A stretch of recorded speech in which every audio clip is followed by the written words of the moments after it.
नमस्कार भाई और उनकी प्यारी बहन मैं छोरा पाड़ी नियज़ का स्वागत करता हूं आप लोगों का अपने YouTube चैनल पर। तो आज मैंने कुछ अलग करने की कोशिश करी अपने चैनल पर। दरअसल ये स्टोरी टाइम वीडियो है जो एक सच्ची घटना पर आधारित है, क्योंकि ये घटना मेरे साथ घटी है। दरअसल ये कहानी मेरी छोटी बहन की है जब वो बचपन में खो गई थी। तो आखिर उसके साथ क्या हुआ था, तो ये सब जानने के लिए वीडियो को एंड तक जरूर देखिएगा। बड़ी लंबी कहानी है भैया। तो बताओ हमें कौन सी बस पकड़नी है, बताओ। गाइस ये बात है 5 अप्रैल 2010 की। अब मुझे एग्जैक्ट डेट इसलिए पता है क्योंकि पापा अपनी डायरी में सभी इंपॉर्टेंट इवेंट्स की डेट एंड टाइम नोट कर लेते हैं। अब मैं, मेरी मम्मी, मेरे पापा, मेरी बहन, मेरी दादी और मेरे कजिन भैया, हम सभी के सभी वैष्णो देवी गए वैसे दर्शन करने के लिए। अब 7 साल का छोटा सा प्यारा सा मासूम सा क्यूट सा नीरज यानी कि मैं पूरी चढ़ाई आत्मनिर्भर होकर चढ़ रहा था। आत्मनिर्भर मतलब मैंने किसी को भी नहीं बोला कि मुझे गोदी में उठाओ। अभी यार देखो रात का टाइम था तो मुझे चढ़ाई करना था पता नहीं चला, लेकिन ठीक 4:15 बजे हम सभी के सही माता वैष्णो देवी की गुफा में एंटर हो गए थे।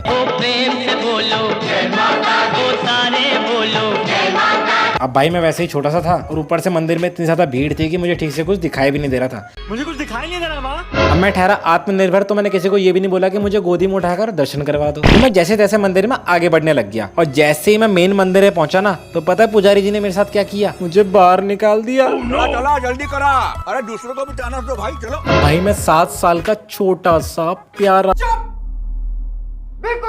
मैंने रात भर दिल लगाकर चढ़ाई करी ताकि अगले दिन माता रानी के दर्शन कर सकूं। और पुजारी जी ने एकदम इन्होंने वक्त बदल दिया, जज्बात बदल दिए, जिंदगी बदल दी। ये सब होने के बाद मैं सदमे में चला गया था।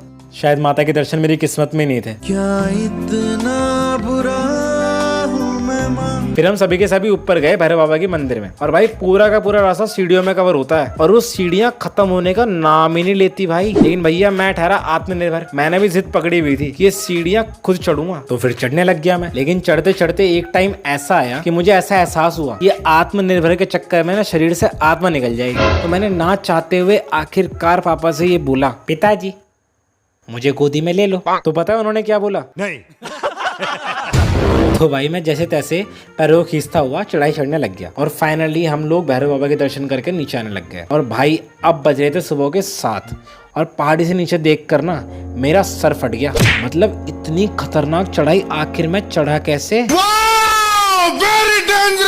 फिर लगभग 1 बजे हम लोग होटल पहुंच गए थे। भाई मुझे होटल पहुंचते ना नींद के धक्के लगने स्टार्ट हो गए और मैंने बेड पकड़ लिया और कुछ मिली सेकंड जिसे कहते हैं उससे मेरी आंख लग गई। फिर मुझे मम्मी ने उठाया शाम को 7 बजे और मुझे नींद इतनी ज्यादा आ रही थी ना कि मैंने वो खाना भी ना आधी नींद में खाया और खाना खाते ही मैं फिर सो गया। फिर मेरी नींद खुलती है अगली सुबह 8 बजे। हम लोगों ने होटल से चेकआउट कर लिया। फिर एक रेस्टोरेंट में गए हम लोग नाश्ता करने के लिए। भाई सभी खाना खा रहे हैं और मैं टेबल में सर रखकर आराम से सो रहा हूँ। पता नहीं भाई कैसी नींद आ रही थी, लेकिन इतनी नींद मुझे लाइफ में आज तक पहले कभी भी नहीं आई जितनी वहाँ आ रही थी। मैं गहरी नींद में सोया हुआ परियों की कहानी में खोया हुआ, तभी अचानक से एक लापड़ उड़ता उड़ता मेरे गालों पे आता है। भाई एक होता है झापड़ जो कोई मार देता है और एक होता है लापड़ जो अकेला 10 झापड़ के बराबर होता है। मेरी नींद एकदम से फुर हो गई थी भाई एंड आई वाज लाइक क्या हो गया भैया, क्या हो गया? तो मैं देखता हूँ कि मेरे कजिन भैया मेरे सामने बैठे हुए हैं और मुझे घूरे जा रहे हैं गुस्से में। उनकी शक्ल ऐसी लग रही थी मानो मैंने कितना बड़ा क्राइम कर दिया हो और अब वो मेरी इन्वेस्टिगेशन करने वाले। और भैया एकदम से चिल्लाने लग गए मुझ पर, निशुक हो गई और तो ये सोने की पड़ी है। अरे भाई निशुक हो गई है तो मुझे क्यों थप्पड़ मार रहे हो? एक मिनट क्या बोला?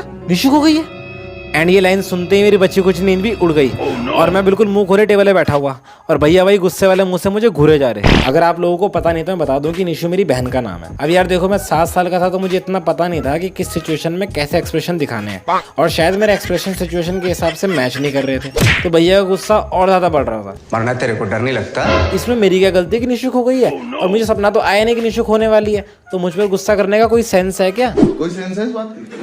अब भैया को गुस्सा इसलिए आ रहा था क्योंकि पापा तो निशु को ढूंढने के लिए होटल से बाहर जा रखे थे, मम्मी और दादी निशु को होटल में इधर उधर ढूंढ रहे थे। अब भैया का ही मन हो रहा था कि वो भी निशु को ढूंढे, लेकिन भैया को मेरे साथ छोड़ रखा था मेरी रखवाली करने के लिए, इसलिए वो मुझे अकेला छोड़ भी नहीं सकते थे, इसीलिए उनको गुस्सा आया जा रहा था। अब मेरी आदत ना बहुत ज्यादा बुरी है क्योंकि मुझे सीरियस सिचुएशन में भी ना हंसी आती है और मैं सीरियस देखने के लिए आड़े टेढ़े मुंह बनाया जा रहा था और मुझे देखकर भैया का गुस्सा और ज्यादा बढ़ रहा था। अब मुझे पूछना था कि निशु कैसे खो गई, पर पूछूं किससे? पापा निशु को ढूंढने के लिए होटल से बाहर जा रखे हैं, मम्मी और दादी निशु को होटल में इधर उधर ढूंढ रहे हैं और भैया से मैं कुछ पूछ नहीं सकता था क्योंकि अगर मैंने मुंह खोला तो एक और लापड़ तो पक्का था। तो भैया मैंने मौन वगैरह धारण कर लिया और सीरियल देखने के लिए फिर से आड़े टेढ़े मुंह बनाने लग गए। लगभग 20 मिनट बीत गए और हम सभी के सही पागलों की तरह निशु को इधर उधर ढूंढे जा रहे हैं और तभी एकदम से पापा आते हैं सामने से। और पापा की गोद में कौन? निशु। भाई उसको देखते ना मम्मी दादी तो रोने लग गए, पापा तो रो ही रहे थे। भैया का वो मोगेम्बा वाला चेहरा भी ना खुशी से भर गया। और जैसे कि मैंने आपको पहले ही बताया कि सिचुएशन के हिसाब से एक्सप्रेशन देने नहीं आते हैं मुझे, तो मैं नॉर्मली वही आड़े टेढ़े मुंह बनाए खड़ा हूँ। लेकिन खुशी तो हो रही थी भाई मुझे भी अंदर से। जब सब कुछ नॉर्मल हो गया तो मैंने पूछा कि आखिर निशु खोई कैसे। तो पता चला कि जब सबके सब लोग खाना खा रहे थे और बाबा बिल भरने के लिए काउंटर पर गए हुए थे तो किसी का भी ध्यान निशु की तरफ नहीं गया और बेचारी निशु पापा के पीछे पीछे चली गई। और भीड़ होने की वजह से 3 साल की निशु गलती से होटल के बाहर चली गई और रोड के साइड में ग्रिल लगी हुई थी तो वो उसको पकड़कर खड़ी हो गई, शक्ल से बिल्कुल सहमी हुई, डरी हुई, क्योंकि वो भी घबरा गई थी यार कि मम्मी पापा खो गए। बट फाइनली पापा को वो मिल गई और माता रानी का लाख लाख शुक्र है कि वो आज हमारे साथ है, वरना उस दिन